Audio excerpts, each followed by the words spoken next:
Hey, my name is Daedric Dave, and today I'm gonna be doing my first little segmented video, I guess. It's gonna be like a three-part video, just kind of talking about the gaming industry, kind of today's market, buying a game, issues that are like companies making new ideas. It's gonna be just a lot of it, and each part is just gonna have its own video. Today's mainly gonna be talking about buying a game, I guess, in a very broad sense. Like when most people buy a game, kind of what do they look for? And right now, when most new like AAA games come out at like $60 or $70, nobody wants to buy a $70, $60 game, right? Nobody wants that. If they are going to be spending money on that, for the most part, they're gonna wait for somebody else to tell them like, yeah, it's worth it. It is worth the $60, $70. Because for the most part, it's not gonna be worth that much money. You look at most games right now, and people don't buy them for that. They kind of wait, sit on it, wait for a discount, or they'll wait about a month, give or take, for opinions to start to come out on like, yeah, this game is worth it. No, this game has a lot of problems. And one of the big things about buying a new game is the performance of that game. Can you even run that brand new game you bought? Can you even play that new game you bought? Is there a bunch of server issues? People wait for opinions on what a game is like, especially when they're so expensive. So one of the reasons Silk Song did really well is because it came out, I want to say like $20. It was really cheap and it was really easy for everybody to jump into the Hollow Knight experience because it wasn't some super overpriced game. They could easily, way easier at least, afford that. Because when most people see like a $70 game, what could you get with that $70? Because for $34, I got 8 games out of the Steam Winter Sale. That's a lot more playability, that's more variety, that's more everything. For games that have already had opinions, people have already recommended, say they're good, that have their own fan base and communities, and, you know, don't get me wrong, a lot of new games they're worth paying a pretty penny because you get that new player experience. You get that new, you get to be the one to help form the opinion, and that's a kind of experience you don't really get to a second chance at having if you buy it later in the life of the game. But I would say for the most part, that first month that a game is out is gonna be like the make or break it part of that game's life cycle. Because if you look at like Borderlands 4, when that game came out, I never played Borderlands 4, but my entire newsfeed was just the new legendary gun, where to farm legendary guns, where to get this cosmetic or whatever it was.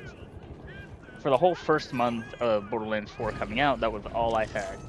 And now I don't ever hear anything about it. I don't see people talk about it. I don't have nothing for it. For the most part, I think people played Borderlands 2 and 3, and 2 was really good, but they formed a negative opinion about 3, so everybody wanted to wait. Is is Borderlands 4 gonna be the same as Borderlands 3? People waited. They didn't want to pay $70 for a game that could have been just as bad as Borderlands 3, or it could have been worse than Borderlands 3. And I think for a lot of it, when people are looking for a game, they're kind of looking for why should I pay full price for this game? Like, is it, it may be worth it. Battlefield, what is it, 6 or 7? I want to say 7. That just came out. No, Battlefield 6. I don't know. I need to fact check that.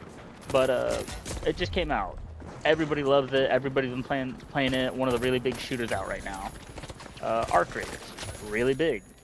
A lot of people say it's worth the money. I've been playing it, and I do think it's worth it. You get a really good experience out of it.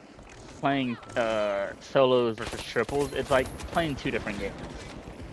There are some games that are worth, forking out an extra dollar or two. But when you can wait for a sale, or when you can buy several games for the same price as that one new game that came out, I would say most people want more games than just one game. One thing I do see a lot more of nowadays is that people will go for demos and early access games, and I'm about it, right? Like, I see a lot of early access games that turn really great. Like, We Happy Few was one of them. Like, it's great. Like, you can get the early access and you can kind of be a part of the story and the development to the game's like final form of what it's going to turn out to be, and it's a wonderful thing being a part of like the growth of a game and seeing the kind of stages it develops in, and it's such a like a great experience over a course and you'd remember a lot of it.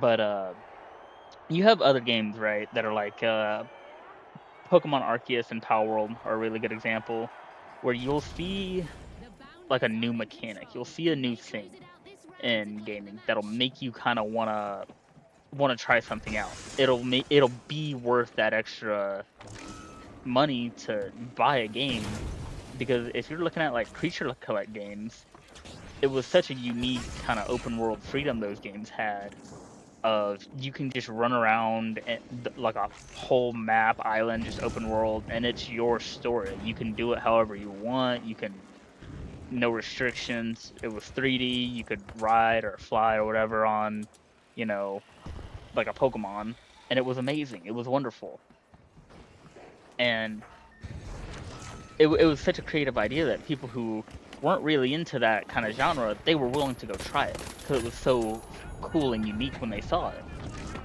And a lot of people that play similar games, open world survival games, right, like Raft, Ark, Conan Exiles, Valheim, Enshrouded, like there's a lot of really great ones. They all do their own little thing though, right?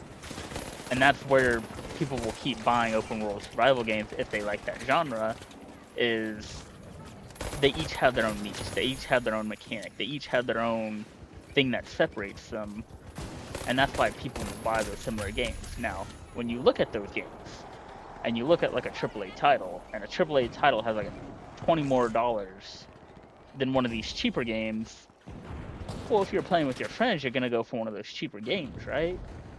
Like, you want something all y'all can afford, all y'all are gonna enjoy, and why is everybody gonna fork out, like $50 when you could all fork out $40 for a great game you could all still enjoy together? And it's really hard for a lot of, I guess, companies to understand that, like, people live on a budget. Not everybody can go out and buy a new game every week. Not everybody can go out and enjoy and splurge. And it's one of the things you see with live service games of they will make their money usually based off of like cosmetics, right? Like if you look at like Diablo 4, that game when it first came out, I don't know if it's still like this, not sure, but you had to buy the battle pass, but you couldn't do it in one purchase for the amount of the battle pass. I think it was something like 2,000 like premium credits or gems or whatever it was. Premium coins is what I'll call it. But you could only buy like 1,800 or like 2,400. You couldn't just buy the 2,000. You had to make like 2 purchases. And then when you got the battle pass didn't give you enough premium coins to then buy another battle pass. Like Fortnite, if you buy a battle pass, you get that battle pass, right? And that's one of the reasons a lot of people like Fortnite. You can only have to pay for cosmetics or whatever, or the battle pass, and you don't even have to pay for them. And you can still just replay that game over and over because every season you got new content, you got new mechanics, new weapons, new movement tech. And live service games where they're a lot more about cosmetics, people purchase them. Like in the finals, I buy a hell of a lot of outfits. I like my drip. World of Warcraft, you can go farm cosmetics, Like, people like drip. And it's way more of a live service thing than anything else, but everybody will fund and buy their games in a different way. A lot of people will play free games, but then they'll pay for cosmetics. And a lot of other people, they'll pay a lot of money for one really great game. But I think it's kind of a weird thing that just a lot of companies just don't really understand that just because you slap a big price tag on a game, it's really not gonna make your game better. Like Borderlands 4, Diablo, I'm sure there's a lot of games that have flopped this year, haven't done super great. But then you look at a lot of other games, and they're not super pricey, but they're so great. And you can still buy those games on discount, where they're like a, you know, $40 game, now they're a $20 game. And they still have replayability. They still have like, great experience or great stories and characters and gameplay. It is just something that when you buy a game, most people will kind of have an idea of what they're looking for, I guess. Are they looking for a shooter or a racing game? They don't buy a super great new game, but they just look for something that is fun. And they don't want to pay a whole lot of money for it if it's just not going to be worth it. All right. Well, that's about it for this video.